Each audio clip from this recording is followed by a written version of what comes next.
evening, folks. This is Deb and Dave, and this is your Factivist report for Monday, not Sunday, Monday, the 16th of October. And we're going to talk about how Project 2025 is serving up some propaganda to all of America with the notion that we're going to use the government to create this idyllic, perfect family life for Americans, when it actually only applies to straight white American people, which is not how democracy works, folks, because as we all know, majority rules in America. And I know some straight white people who wouldn't even like this much. So without further ado, we're turning this over to Dave. So I know that most people in the country have heard of this idea of the two kid household with two kids, a dog, a white picket fence. Where and the white station wagon, but now and it's a station wagon. Yep. Now it's an SUV though. Right. to carry the neighborhood kids. Yeah. Probably the soccer team, all white kids. All white football team. Yep. Straight. Yep. All white straight. Okay. Yep. So where did this whole white picket fence thing come from? Well, it came from colonialist Europe, where initially these piquets or picket fences, the pointed fences, were used in a military setting. It came back in prominence in the United States during the Cold War in order to isolate people and basically mark your territory. This is our land. Don't come on our grass. Don't, come into our yard. Right. Don't mess with my lawn, which, by the way, is also an invasive species brought to you by the Europeans. Right. And at some point we will get into NIMBY, but not today, not in my backyard. Right. My little space of land. Isolationism, separatism. I don't want to know your business. I don't want to know your culture. I don't care about you. This is us. This is what we want to know. That is at the heart of the Heritage Foundation. Other things at the heart of the Heritage Foundation are fear, homophobic ideals, this whole idea of controlling the narrative. They love to talk about free speech, and they also love to dictate what is said. So, and this whole idea of what should be taught in schools. We are going to dictate it for everyone. This idea of woke culture, and woke culture means acceptance of other ideas and other cultures. So let's get into this whole thing. Basically, all we are doing for the next, 2, 3, 4 weeks is to take the piss out of just the preface of this thing from Ken Roberts, who's the current president of the Heritage Foundation, because he lays the foundation for the argument of everything that is going to be in this 900-page document. All right. So the document itself is going to be in the sources. You can easily access what we're talking about. It's page 1. Okay.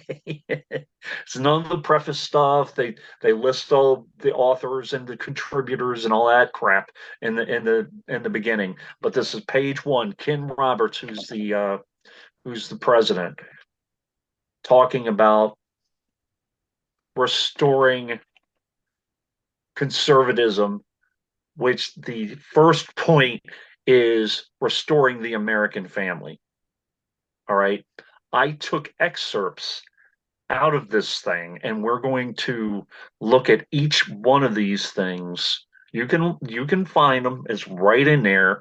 I I took them and I mixed a couple of them because even though they weren't like right back to back and consecutive, they're kind of in the same ballpark. But you'll see where I'm going with this. So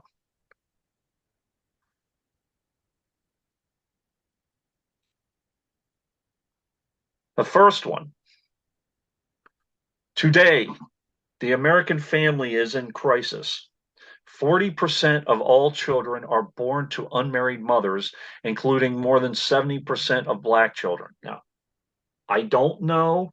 It may be true, may not be. They didn't source their material. Of course not. I'm not going to look into their data. I'm just going to take the piss out of their argument. Okay. There is no government program that can replace the hole in a child's soul cut out by the absence of a father. Fatherlessness is one of the principal sources of American poverty, crime, mental illness, teen suicide, substance abuse, rejection of the church, which I don't think is that big of a deal, and high school dropouts. I agree that fatherlessness is an issue, and it does create some of those things. There is a correlation, and I do have articles in the presentation to that. However, later on in his little screed in his document, conservatives should gratefully celebrate the greatest pro-family win in a generation, overturning Roe v. Wade, a decision that for 5 decades made a mockery of our Constitution and facilitated the deaths of tens of millions of unborn children. Okay. They are telling you fatherlessness is a huge problem in the United States. And there are arguments giving you data that, yes, there are correlations. Fatherlessness is a problem. Why would you create more fatherless children? Throwing more babies into the mix, birthing babies from mothers who don't want to birth those babies, many of them single mothers, many of those mothers who are collecting welfare, many of those mothers who are underage, some of them victims of incest and rape. So let me just say this. This argument flies in the face of everything they're saying. The overturn of Roe v. Wade does not build families. Right. It's not building families, okay? That's bullshit. Because there are very few heterosexual people with a pregnant wife sitting around the table saying, I don't know, what do you think? I'm not really ready for this kid. I think we should get an abortion. I'm pretty sure that that's not happening. I'm pretty sure that that's not a big thing in America. Right. Okay? I mean, come on. They're not building families that way. What they're doing is, in some cases, forcing children who have been violated by a family member or a stranger. It doesn't really matter whether it's incest or rape. Okay? All right? They're forcing children who are still in school to have babies. What are you going to go out and get them husbands? Is that what we're talking about here? You're going to go out and they're going to be able to call the Heritage Foundation and they're going to send a nice Christian man to your home to marry you? Give me a break, folks. Okay. Now I'm gonna break this up. Yeah. So I said that.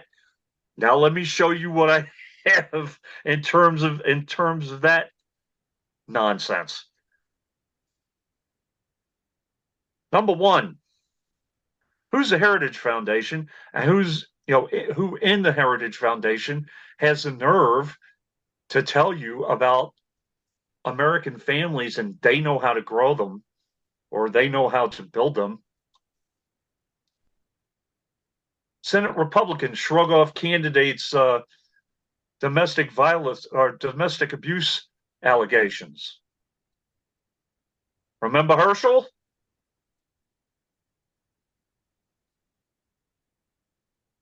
Eric Greitens. This is a woman who had an affair with him, said he sexually assaulted her and blackmailed her with nude photos. Okay. Ex-wife of Herschel Walker claimed in a divorce that he was physically abusive and threatened to murder her. So, and there's, yeah, this is, so my point is, if you're talking about the absence of father, how about the absence of functional fathers? All right. Yeah. Staff Secretary Rob Porter resigned in the face of allegations he was physically abusive towards both of his ex-wives. Steve Bannon, domestic violence charge in his background. Andy Pudzer, Trump's choice to lead the Department of Labor, saw his nomination collapse in the face of multiple controversies, including spousal abuse accusations. And there is evidence to show that those who abuse their spouses are that much more likely to abuse their children.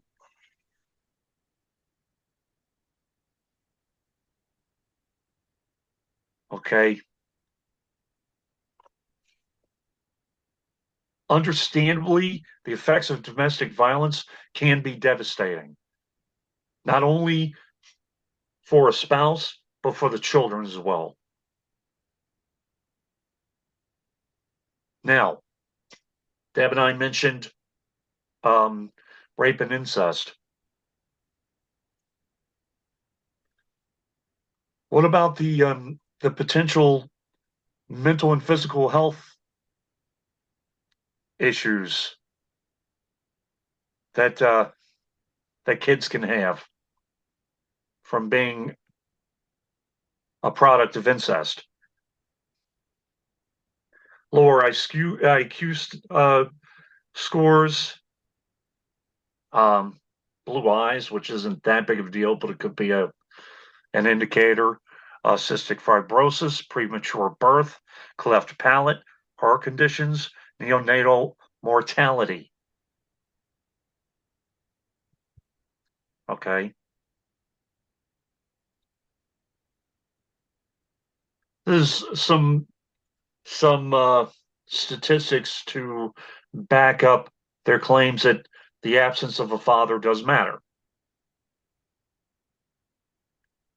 18.4 million children, 1 in 4, live without any father in the home. Okay. Research shows that a father's absence affects children in numerous unfortunate ways, while a father's presence, by the way, a positive father's presence, makes a positive difference in the lives of both children and mothers. Doesn't talk about what happens when a father is abusive.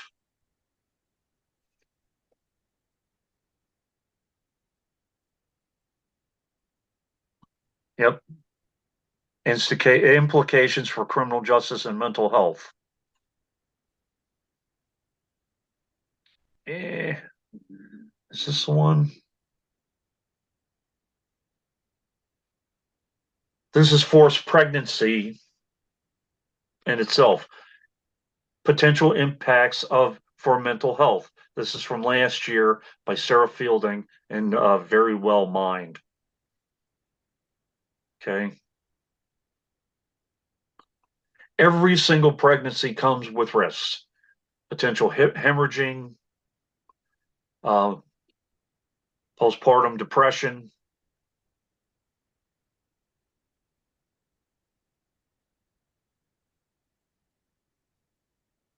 So the Heritage Foundation, primarily white straight men, telling women they have to do this. If they get pregnant, they have to carry their baby to term.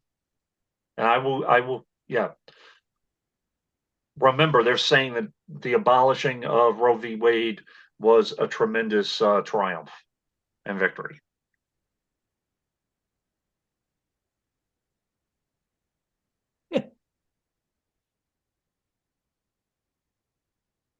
And this is what we're talking about. Extreme anti-abortion groups are now emboldened to fight for laws that ban ending pregnancies conceived in rape or incest. And this does create extreme cases. Okay. This is one by the Post, Washington Post. Jennifer Whalen, 39-year-old mother of 3 in Washingtonville, Pennsylvania, went to jail serving a 9 to 18 months sentence. Whalen's crime was in effect ordering pills online that her older daughter took in the first several weeks of an unplanned pregnancy when she was 16. How long ago was this article? 2014. Yep. This didn't happen yesterday. This has been going on for a long time. It's really not anybody's business, honestly. This is how extreme it's getting. Now, these are rare cases for now. But now they are. So But not only rare. This shouldn't happen to one fucking woman in America. Not one. This is not okay for one woman in America to do this, to serve time for this. Now, let's say this woman has children and she's put in jail. The absence of a father is detrimental. So is the absence of a mother.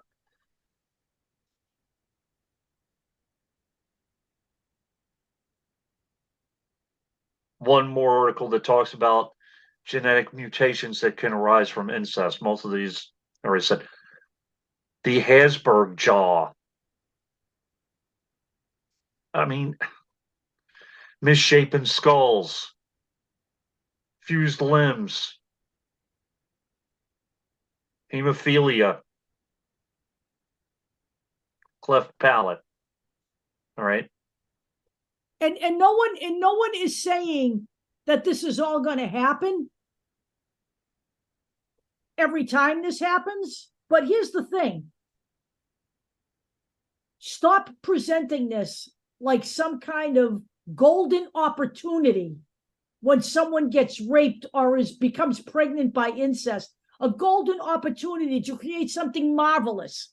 Let's be frank about this stuff, at least. If you're going to start dictating to people how to live, at least tell them the fucking truth. I didn't put anything in here about child marriage. I didn't go that far, but we have talked about child marriage before. It is a problem and it is an issue. One girl who is basically forced into a marriage cannot get divorced until she's 18 years old. So she's old enough for you to marry her off to an older man, but she can't get out of an abusive marriage until she turns 18. What if she's only 16? She's got to put up with that for 2 years? I mean, again, let me just say this. This is all about controlling women. Every fucking thing you're seeing here, all of this shit where there's kids who are able to get married at 12 years old, kids as young as 10 have gotten married. And these are mostly girls that are young, and they're mostly marrying older men. It's legitimately sanctioned fucking pedophilia. Right. I don't care how you want to look at it. That's what it is. Okay. And again, I really do think that all of this is part of the overall right-wing plan. There's nothing more that they would love than to see young girls married at an early age and doing the job of giving birth and making a home for a man. I'm sorry. It's all part of the patriarchy. All of it. And what was that show? That was the TV show? Which one? The one where the girls were... What's that? 8 is enough. No. The one where it was like a religious thing and the girls, I can't remember the name of the stupid show. What? Mr. Wives? Yeah. It's all part of the patriarchy, children. That's all. This is all what this is. All right. Here's part two. The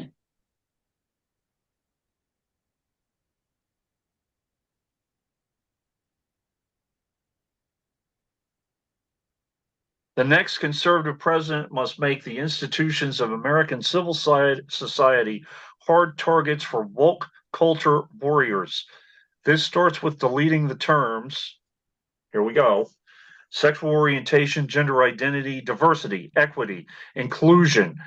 I don't know what the 2025 presidential transition project is yet, but I will find out.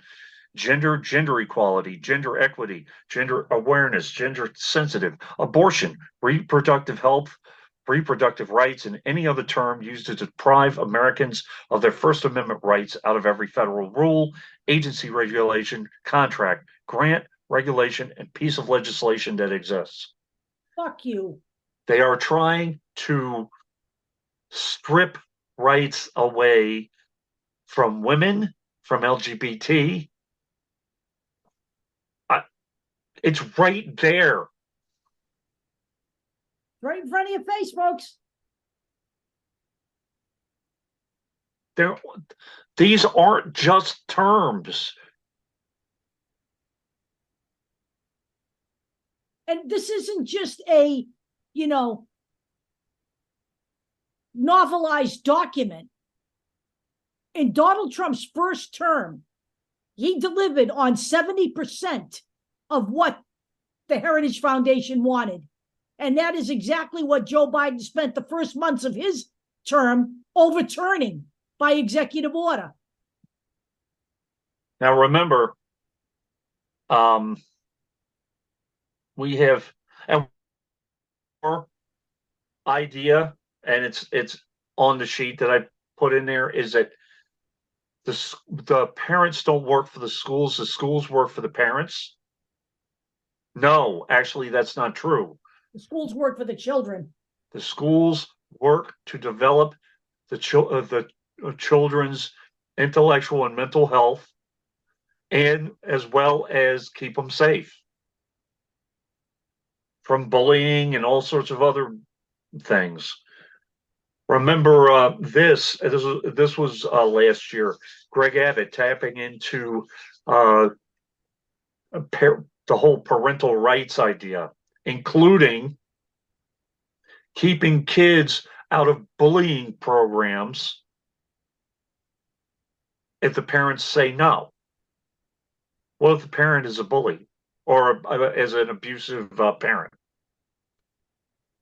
You're taking a tool away from a kid to try to inform. It's hard enough to be the kid of an abusive parent. Yes, I know. Okay. I was the kid of an abusive parent. It's hard enough. But if you find somebody in a school where you want to tell them you're going to take that away. You know what? It's not even that. This essentially gives cover to kids who are bullies.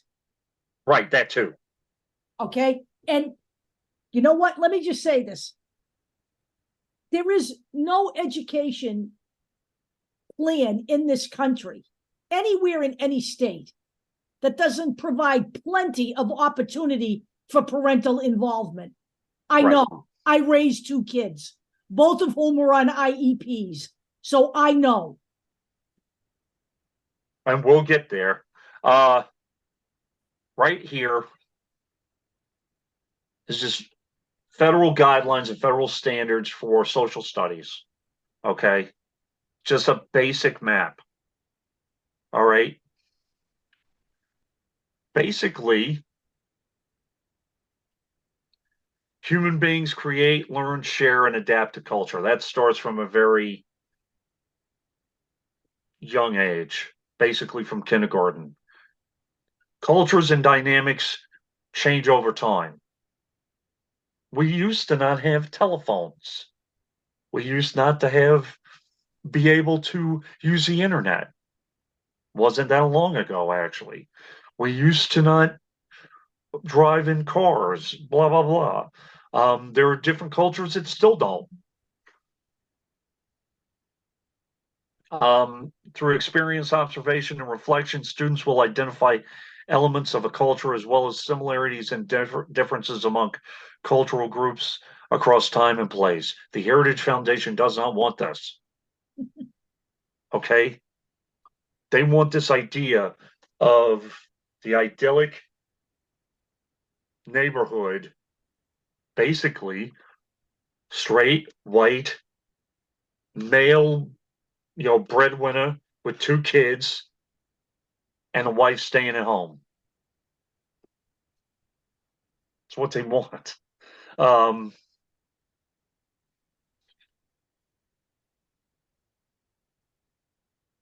So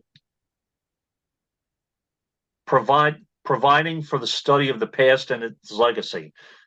Well, we'll get to the whole CRT thing probably, but this is blown to hell.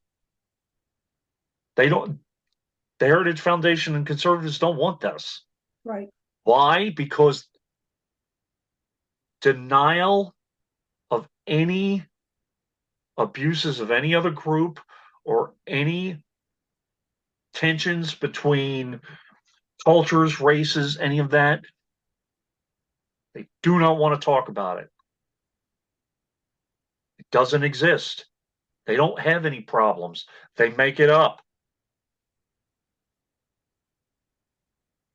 It's prevalent in the discussions about LGBTQ, actually. Now, this is actually really good. I'll make this relatively quick. This is from the Advocate. So, 4 reasons why classrooms need diversity education. This is from about 5 years ago. Matthew Lynch. Okay. Number 1, the idea of diversity isn't really even that straightforward. Within races and cultural groups, there are differences within those races and cultural groups. The Chinese language is in 2 different dialects, distinct dialects, Cantonese and Mandarin. You have people in the United States with different accents. Okay. I hate to tell these people, but we have white families here that have had entirely different backgrounds, Right. entirely different experiences, entirely different cultural experiences. Teachers have a particular responsibility to recognize and structure their lessons to reflect students' differences, encouraging students to recognize themselves and others as individuals, which cultivates not only cooperative learning, but being able to cooperate, negotiate, work with one another, and helps produce a productive working environment for them in the future. Let me just say something to this end. When I worked at Millipore, right? Yeah. We often had to work with counterparts who lived in other countries. Yep. And then we actually had days where we would have an understanding of how to work with the French.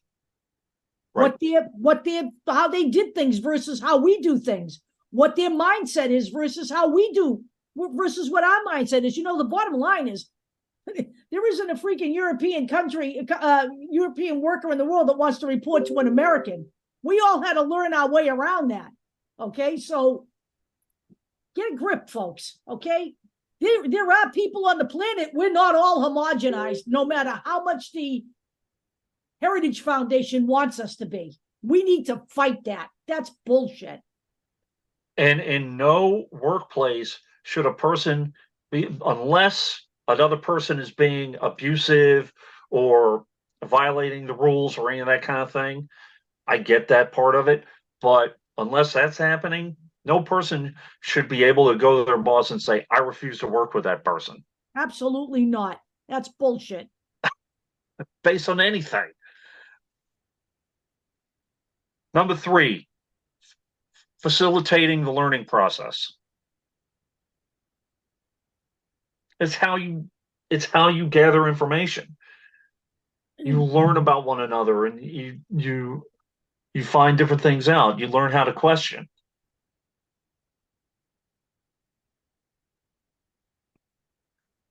And this is what's called constructivism. So you can help students assimilate what they learn with what they already know. You build on top of that. If a student cannot relate new information to his own experiences or connect the new material to a familiar concept, he may perceive the new information as frustrating, difficult, or dismiss it completely, which will happen if you have parents who completely isolate a kid. Again, that white picket fence. Now, yeah, you can homeschool a kid, which has its own challenges.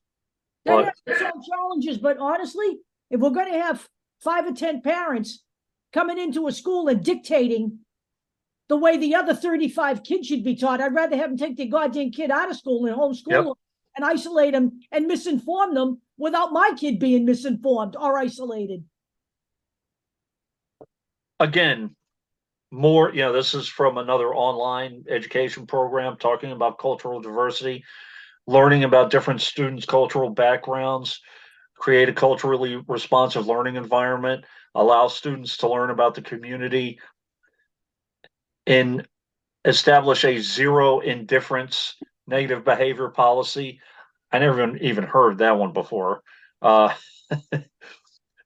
how to foster cultural diversity. This was huge, like not like 10 years ago,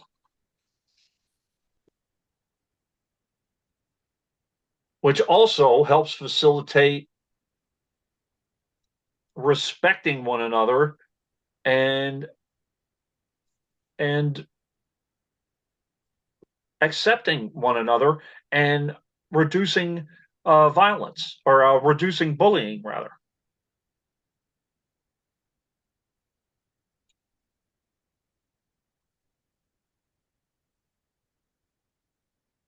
Okay, here's a couple of states. You have Montana, who, by the way, has no anti-bullying. It's the only state with no anti-bullying legislation. It would let students misgender classmates, or Nice. somebody wants to be called he, him, no, you're she, you're girl, whatever. Really nice. Really bringing up nice kids there. Yeah. Empathetic little motherfuckers. Yeah. Yeah. Welcome to America, KKK, America. So, I'm so fucking annoyed. all right, Deb, Go ahead. get Yeah, puff you your chest out a little bit. Yeah, I am. And you know why I am? This was in 2010, but guess what? I had to go in and pick up Thalia this afternoon. Yeah. Yeah, right there. Big freaking billboard right on the side of the TD Garden about anti-bullying week. Let's get it going. We don't mess around in Massachusetts. And a big thing is cyberbullying. And the last part of this whole thing is how the Heritage Foundation bitches and moans about cyberbullying. So, and here's another thing, and we'll get into some of this too.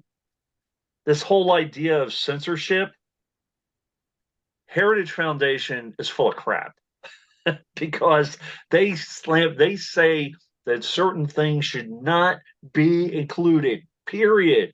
Any LGBTQ literature is pornography. Okay, but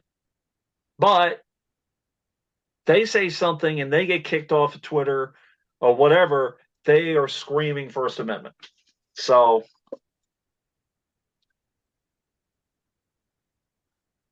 one of the big things So this is the Southern Poverty Law Center. I just threw this up here because they they are someone that we talk about a lot, and they originally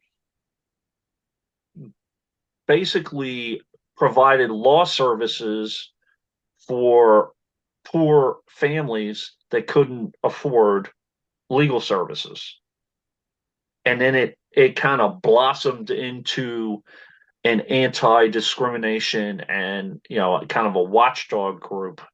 Very, very And excellent organization. the Heritage Foundation hates them. Yeah, they do. Hates them. They do. The GOP hates them. They absolutely do. I'm not going to go into this, but what went wrong with the Southern Poverty Law Center? They were cool when they were just like doing their own thing and being lawyers and just, doing one individual. But once they get into systemic racism, screw you. That's our thing. So it's a whole article if you want to read it. This guy that they're sitting down with is the editor for their publication. Okay. Right. So it's a daily signal. I mean, signal. They should call it the daily bullshit, is what they ought to call it. It's self-congratulatory nonsense. Yep. What went wrong with the Southern Poverty Law Center is they figured out the Heritage Foundation. That's exactly they did. Now, this is the Progressive magazine. It's just a little bit more about the Southern Poverty Law Center, and I might do a big whole thing about them, actually. I don't think we did a whole show on them. So there we go. Oh, this is the same one, actually. Now, here we get into the next one. Let me stop sharing for a minute. This is the one that Deb, So. What? What might I do? The pornography thing. Oh, please. Pornography manifested today in the omnipresent propagation of transgender ideology and sexualization of children, for instance, is not a political Gordian knot inextricably blinding up desperate claims about free speech, property rights, sexual liberation, and child welfare. It has no claim to First Amendment protection. As purveyors are child predators and misogynistic exploiters of women. That's bullshit. We get into amazing. It really is so unbelievably misleading and wrong, because the fact of the matter is that people who are different like this, people like me who are gay, and people who are trans, their brains are wired differently. Right. God did it. How's that? Does that make you happy? God did it. Allowing parents or physicians to reassign the sex of a minor as child abuse must end. Who the hell are they? Who the fuck are you? You know what? Go away. People, this is scary. This is the stuff of, our friend over in Germany back in the day, okay? So, here we go with this crap. So we talk about the right wing's anti-bullying strategies. This is from 2012 by Right Wing Watch. By the way, Right Wing Watch is from People for the American Way. They are another great group. Yep. Now, they are basically saying that these groups are basically saying that gays don't have any problems, that teachers are sexualizing kids. and The that whole bullies are having their First Amendment rights taken away. That's also what they're saying. right. And that's bullshit. Religious rights organizations demanded that schools and localities adopt policies that would effectively leave LGBT and LGBT perceived students unprotected and tie the hands of schools that try to deal with the problem. Now, remember one of the previous quotes that I said was basically take all equality language out of all legislation. That's what they want. And you know what? Let me just tell you something. Here's what I think. I think we need a new Bill of Rights that stops all of this nonsense. Right. I think we need a Bill of Rights. I think the Bill of Rights is great.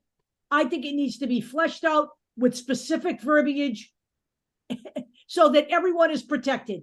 You know, the only way we're going to get away from the dysfunction that you now see in our government, you see the shit that's going on with the Speaker of the House, all the way the GOP is acting, the way Tommy Tuberville is blocking all of this nonsense, is because it's all based on ideological purposes. He Right. doesn't want the government to give people in the service abortions, fund their abortions. So he's stopping all these appointments. You know what? All of that would go away and we could deal on an even keel if we could just get all of this out of the government. This kind of shit does not belong in government. By the way, this is not free speech. You are taking the rights away from another group. That's exactly right. So how they get around that is by telling you that that group doesn't have a right to exist. Right. And we're gonna get there. When they talk about LGBTQ literature, they're talking about young adult literature, talking about the perils of being gay or transgender, by the way. Now, there are guidelines, there are young adult books that do have paragraphs and portions with a little bit of sexual content in it, because not for nothing, kids encounter that. Yep. Okay, we're talking about teenagers now. We're not talking about. You know what? My kids read all those books. You know what? Right. I never pre-read any of those books. I never did. All right. If my kid had a question about something, guess what? They came to me. Anti-LGBTQ group Heritage Foundation hosted 4 anti-trans panels in 2019. This is including like TERFs and all that stuff. Yep. Okay. Terms, one of the lowest freaking species on the planet, in my opinion, along with, gay people who don't like trans people. They belong in the fucking bottom of the barrel too.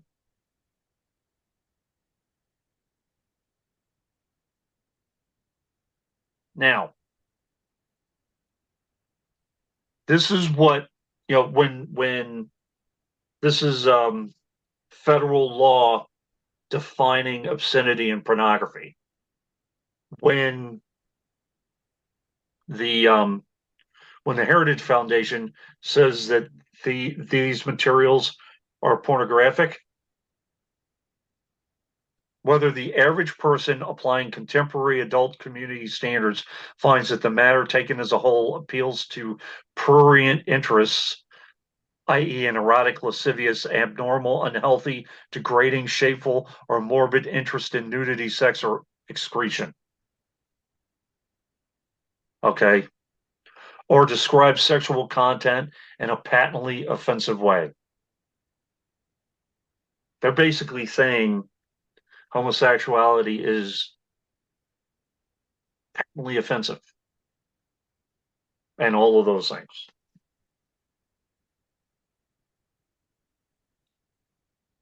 Oh. And by the way, this was from 2022.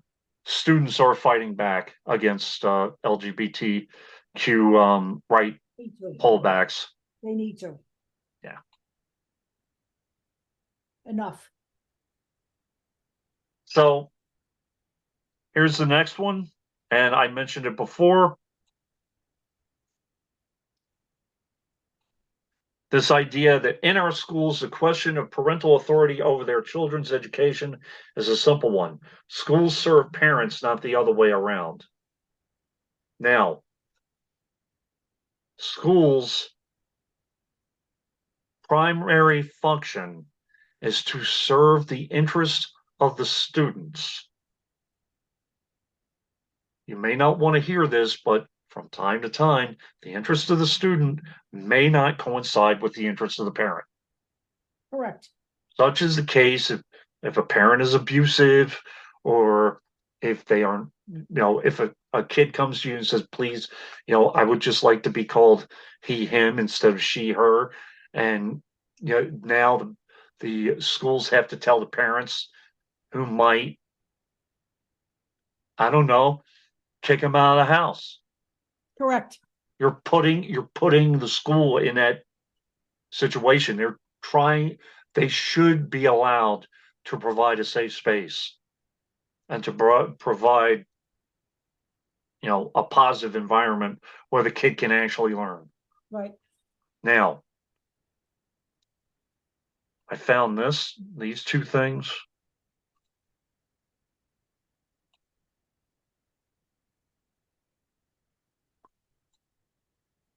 This is from a group called greatschools.org. 8 rights parents don't have in American public schools. Truancy, they can't just like pull the kid out of school and they disappear forever. Physical discipline, they can't opt their kids out of corporal punishment in 19 states as of 2019. And once I'm done with this, there is a New York Times article. If you're in one of these states, check it out. Okay. Vaccines. These are things that the parents can't opt kids out of. And no shit, but guess what? I brought up 2 kids. I never had a problem. I never felt that my medical freedom was being infringed upon. Stop the whining, okay? Now, public schools are not required to be peanut free if your kid has a peanut allergy, but I know how responsive schools are to this. Yep. And they are, because they don't want to be sued, to be honest with you. School dress code regulations. Most of it is don't disrupt the school or don't disrupt the classroom. Right. Diversity and tolerance. Heritage Foundation hates this. It's the woke ideology And it needs gone crazy. Dangerous students. Okay. It's not easy to expel a dangerous kid. Right. And gifted kids, it takes some time to put them in special programs. Now here's what each parent and kid has a right to. Unalienable rights in the U.S. public school system. Right to a free education. All children, regardless of immigration status, have a right to free education. The right to be free from discrimination. The U.S. Constitution guarantees equal treatment to everybody, including public school students, including a kid who's 14 or 15 years old and comes out as gay. And I'm going to tell you this right now, if the Heritage Foundation had their way, they would rewrite all of this. All of this.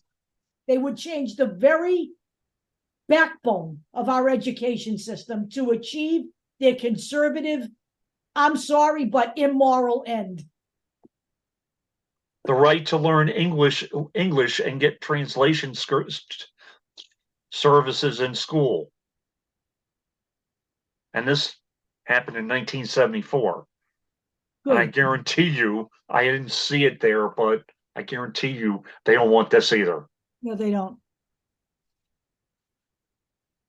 The right to be safe in school, the right to freedom of speech and religion,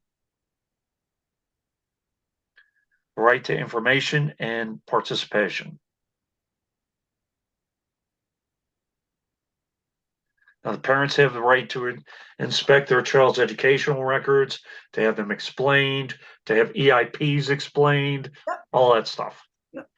which is an individual education plan, Right. which includes accommodations, see if they can adjust accommodations, blah, blah, blah. And by the way, at the age of 17 or 16, whatever it was, my child had to sign off on it as well. The right to learn about evolution, not creationism or intelligent design. The right for your children to opt out of sexual health and HIV/AIDS prevention classes. Opt out of standardized testing. The right to opt your children out of classrooms entirely. Now that's homeschooling. The right to privacy. Public schools often ask students to answer non-academic questionnaires that the government uses to gather a variety of personal information. Might be on religious, ethnic, cultural, tobacco use, alcohol use, drug use, blah, sex, seat belts, family life, depression, mental health, nutrition, and exercise. If the parents think that this is intrusive, kid doesn't have to do it. Rights of children with special needs and disabilities for special instruction. The right to eliminate bad teachers. Now, it's more difficult than just putting it on a piece of paper. And the rights for student athletes to participate. Of course, that's being challenged as well. Okay. Right. This is that article. In 19 states, it's still legal to spank children in public schools. Not my fucking kid. Now, I'm sorry, this was 2018, not 2019. So that was like years ago. So this is by Christina Karen. Corporal punishment is banned in the U.S. military training centers and can no longer be carried out as a sentence for a crime. It's prohibited at Head Start programs and most juvenile detention facilities too. But in many states, in school, it's permissible to hit them. Let me see if okay. While bills proposing outright bans of corporal punishment have failed to gain traction, Tennessee and Louisiana have amended their laws to protect children with disabilities. Oh, so I guess you can't beat the shit out of a disabled kid. That's great. Well, what a break, huh? I feel better already. Here we go. Legal in public schools in 19 states, mainly in the South. Let's see this. Mainly in the South. Yeah, that old Mason-Dixon line. There we go. So, yeah. South Carolina, North Carolina, Alabama, Mississippi. I'll see Louisiana on there. Yep. There you go. All right. This is just I put this in here, Protection of Pupil Rights Administration. They do take it very seriously. The U.S. Department of Education.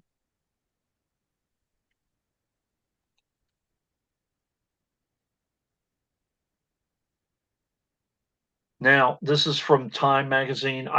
This article is great. Most Americans think parents should be able to opt their kids out of learning things they disagree with. That is terrifying. Yeah, Why? Because kids should be exposed to opposing ideas and at least be open to listening to those ideas.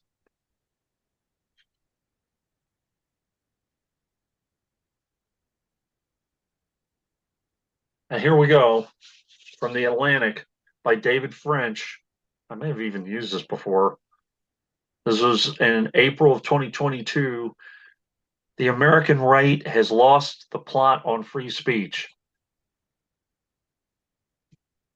They don't want other people to talk, you know, LGBTQ books, don't say gay, all of that stuff.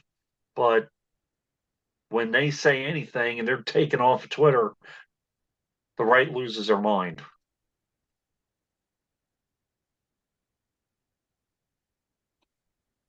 So let's see here. I did want to mention this. I know I've mentioned this before. And this is stopbullying.gov. They have all the different states in here with bullying regulations and all of that. 49, well, 49 states have anti-bullying laws. How many? 49. One doesn't. That's Montana. I'm not surprised. This is the suicide rate. They get to bully people in their legislature. Why would they have anti-bullying laws in school? Right. Suicide rates by state. Montana is one of the states with the highest rating or ranking. Also, Wyoming is high up there too.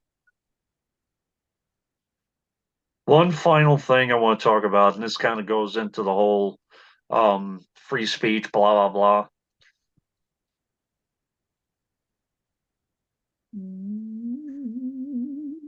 This is where they talk about big tech.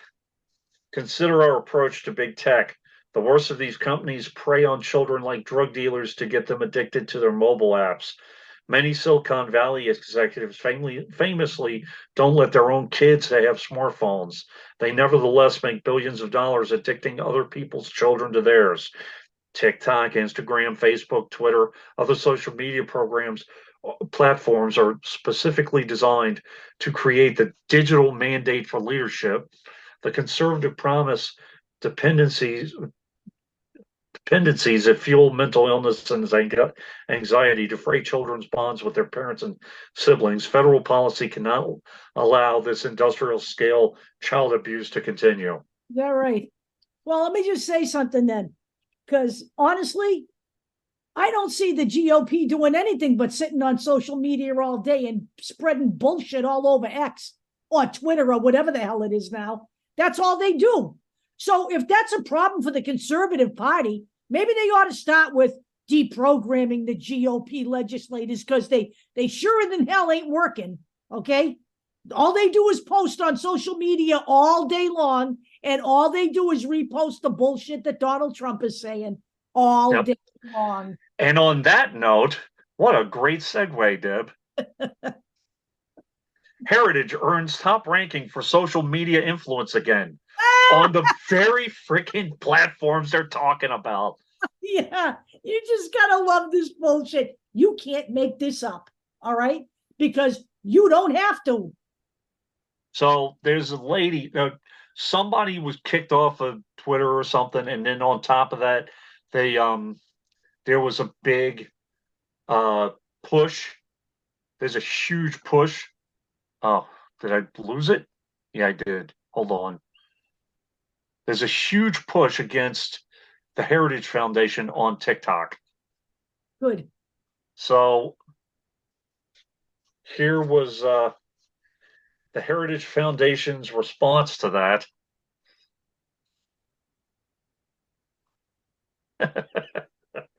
Can't.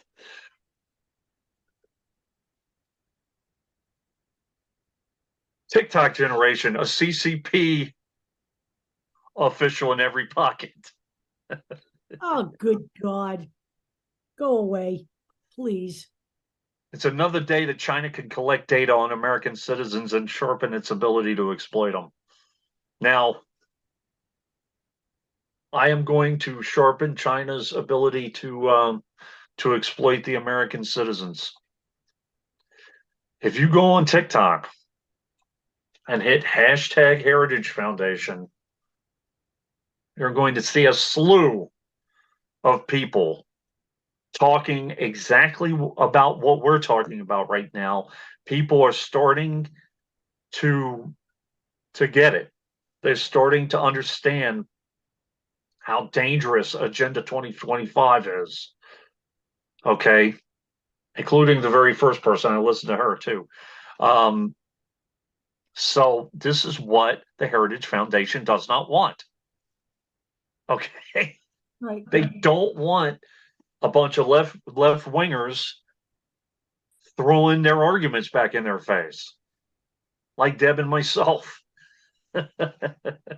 So, I this is how we fight them, by calling out their BS. Right. So, and by the way, the TikTok is really good. Spoutable is really good. Social media can be used to learn about other cultures. Yeah, Now, there is garbage out there, just like with any platform. But that is our first